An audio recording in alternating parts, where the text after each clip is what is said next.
A rainy night's call. My name is Sophia. I'm 29 years old, and this is the story of a night that changed everything.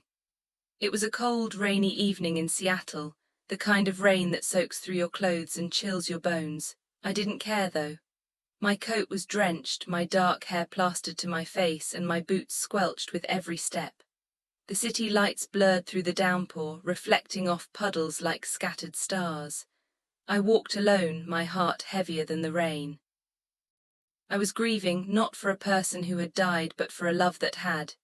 His name was Liam. We'd been together for 3 years, 3 years of laughter, late-night talks, and dreams of a future that felt so close I could almost touch it. But 6 months ago he left. No warning, no explanation, just a note on the kitchen counter. "I'm sorry, Sophia, I can't do this anymore." Those words broke me. I hadn't cried in weeks, though. My tears had run dry, leaving only an ache that followed me everywhere. The streets were quiet that night, the usual bustle of Seattle muted by the storm. No one noticed me, a lone figure trudging through the rain. I didn't mind. Being invisible felt right. My heart was too raw to be seen. I wandered aimlessly past glowing shop windows and neon signs until I spotted a relic from another time, a phone booth. It stood on the corner of Pine Street, its glass streaked with rain, but its interior dry and faintly lit. It was old, the kind of thing you'd see in a movie, not in real life. I stepped inside, grateful for the shelter, though it couldn't warm the cold inside me. The phone booth smelled faintly of rust and damp metal. I leaned against the glass, watching the rain cascade outside. My reflection stared back, pale, tired, with eyes that looked like they'd forgotten how to hope. My fingers brushed the phone, its black receiver heavy and cool. I didn't want to call him. I shouldn't want to call him. But Liam was all I had left. My parents lived across the country in Maine, too far to understand. My friends had drifted away, tired of my sadness. It was just me now, and him, always him. With trembling hands I picked up the receiver. My fingers dialed his number from memory, each digit a stab of memory. The phone rang once, twice, 3 times, my breath caught in my throat. What if he didn't answer? What if he did? Then a click. "Hello." His voice, low and familiar, sent a shiver through me. My knees felt weak, and I gripped the edge of the booth to steady myself. "It's me," I whispered, "Sophia." Silence. I could hear him breathing, slow and deliberate, like he was choosing his words carefully. "Sophia," he said finally, his voice softer now. "Why are you calling?" I swallowed hard, tears prickling my eyes. "I don't know," I admitted. I didn't know who else to call. I'm not okay, Liam." My voice broke on his name, and I hated how small it made me feel. "Where are you?" he asked, his tone sharp with concern. "In a phone booth on Pine Street. It's pouring. I'm a mess." I laughed, a bitter sound that didn't feel like mine.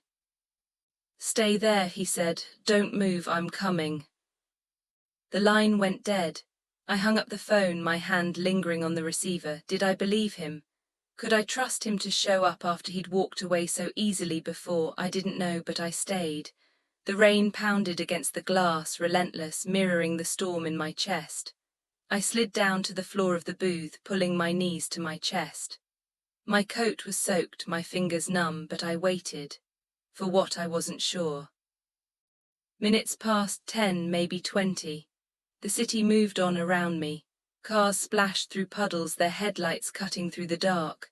Strangers hurried by, heads bowed under umbrellas. I felt like a ghost, unseen, unheard. Then through the rain-streaked glass I saw a figure approaching.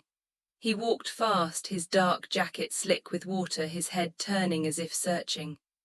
My heart stopped. It was Liam. He reached the booth and yanked the door open, his eyes locking onto mine. "Sophia," he said, his voice rough with emotion. His hair was wet, curling at the edges, and his face was pale, but his eyes, those warm brown eyes I'd fallen in love with, were the same. Tired, yes, but kind, always kind. "You came," I whispered, barely believing it. I said I would, he replied, stepping inside.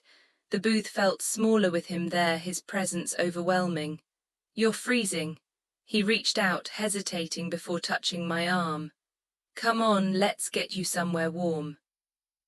I didn't move. Why did you leave me, Liam? The question slipped out, raw and unfiltered. I needed to know.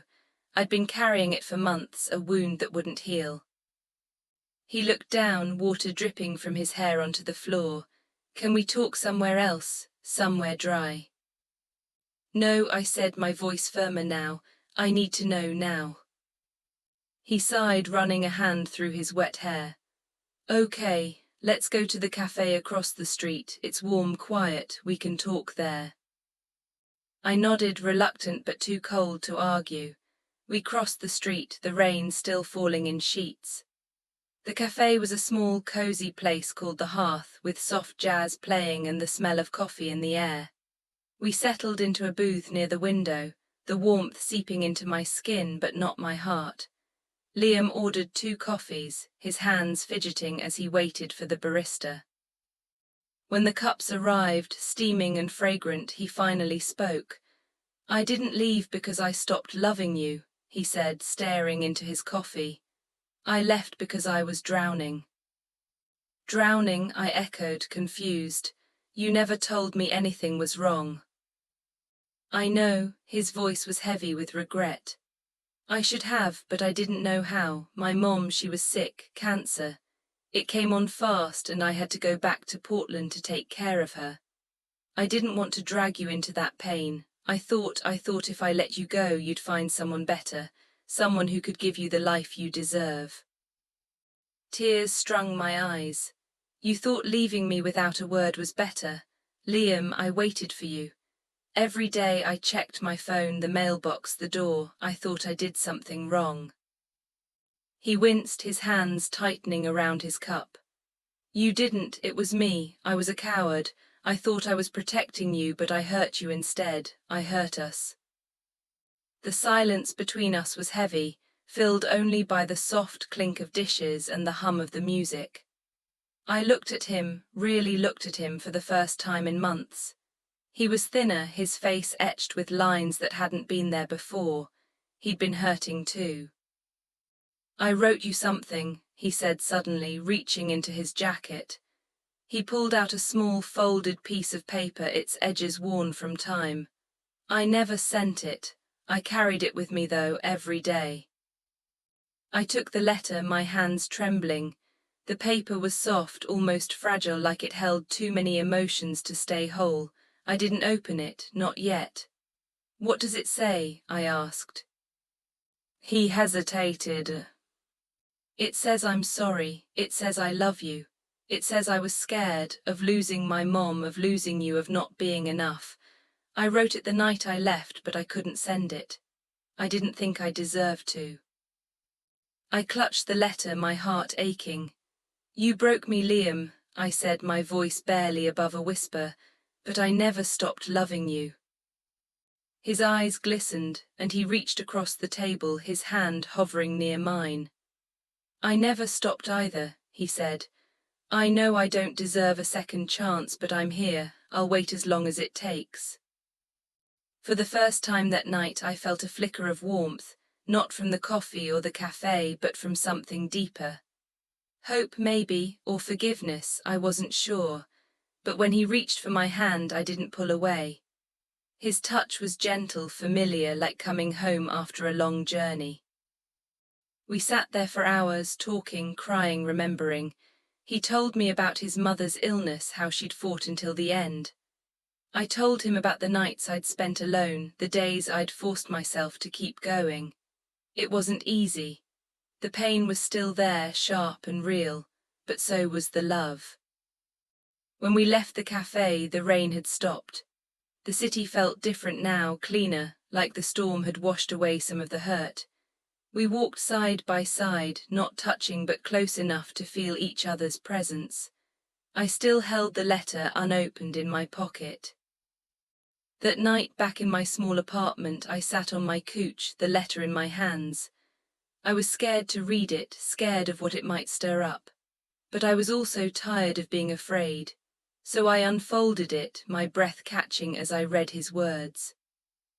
My dearest Sophia, if you're reading this, it means I found the courage to give it to you. I left because I was broken, not because you weren't enough. My mom is dying and I'm trying to hold it together, but I'm failing. I love you too much to pull you into this mess. You deserve joy, not my pain, but every moment without you feels wrong. Your smile, your voice, the way you make the world brighter, I carry them with me. I don't know if you'll ever forgive me, but I'll love you always. Liam. Tears fell onto the page, smudging the ink. He hadn't stopped loving me. He'd been lost just like me. The pain didn't vanish, but it softened like a bruise beginning to heal. I looked out my window at the quiet city, the stars peeking through the clouds. For the first time in months, I felt like I could breathe. My name is Sophia. I'm 29 and I've loved, lost and hurt, but I'm still here and I'm not alone anymore. That night in the phone booth, I made a call that changed my life. It didn't erase the past, but it opened a door to something new, something worth fighting for. Outside, the world kept moving, cars, lights, people living their lives, and I was ready to live mine again. If you enjoyed this story, please like, subscribe and share. Your support means the world.